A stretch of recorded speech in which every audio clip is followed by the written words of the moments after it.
Magsasalang po tayo ng itlog. Gusto ko lang pong ipakita yung mga prosesong ginagawa ko o mga bagay na kailangan kong ihanda sa pag-i-incubate. So, sa pagsalang po ng itlog, kailangan siyempre una, alam mo natin yung hihanda natin yung incubator natin.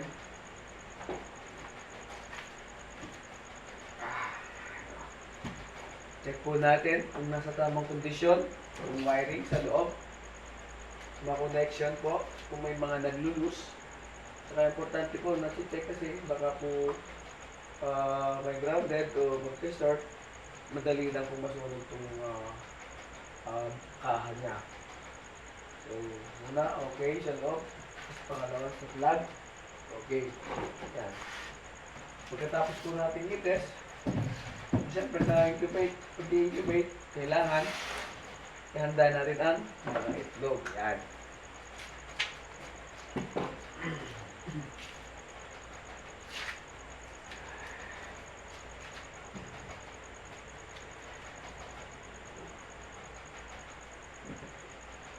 Gumawa po ako ng tray na nasa 100x capacity.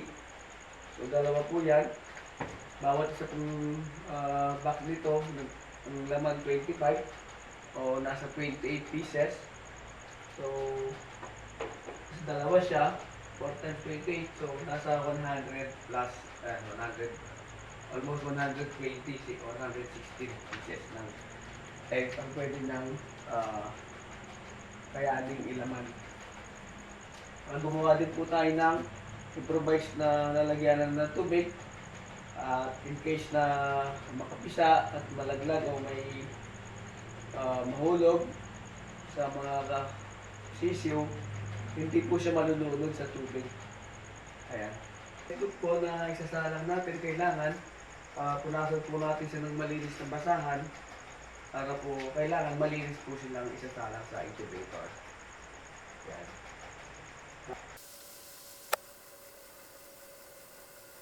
So, punasan,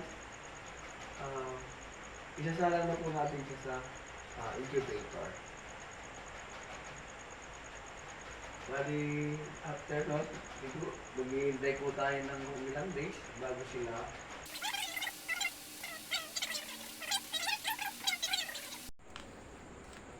Ayan, tapos na po siyang linisin at pwede na po siyang isalang sa loob ng ating incubator. Ayan. Ayan. Ito po yung malinisan. Ayan, isalang po natin.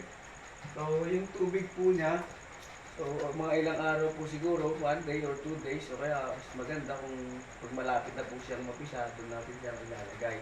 So ngayon, hindi na muna po natin sila lalagay ng tubig. So ito na muna pong mga itlog ang isasalang natin.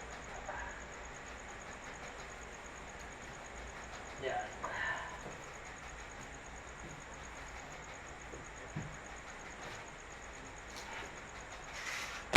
Yan po yung itsura na sa loob. First layer. So ito po yung pangalawa. Kaya itlog po yan ng pabo. Ilalagay natin siya sa incubator.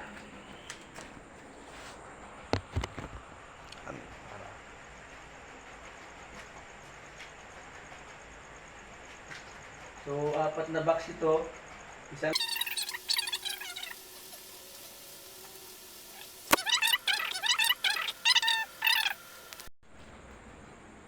tatakpan na po natin ang ating incubator.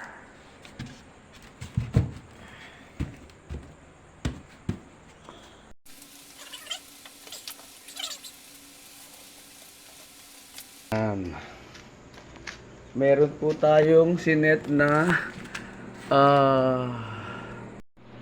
so ayan, nag-set po tayo ng temperature na tama para sa itlog, na pagka na hit po o na sense ng ating semi-automatic na incubator, usa po siyang mamamatay. At ayun po ang i-maintain niyang temperature na kailangan ng mga itlog sa pag-i-incubate. So that's all for tonight. God bless and thank you for watching.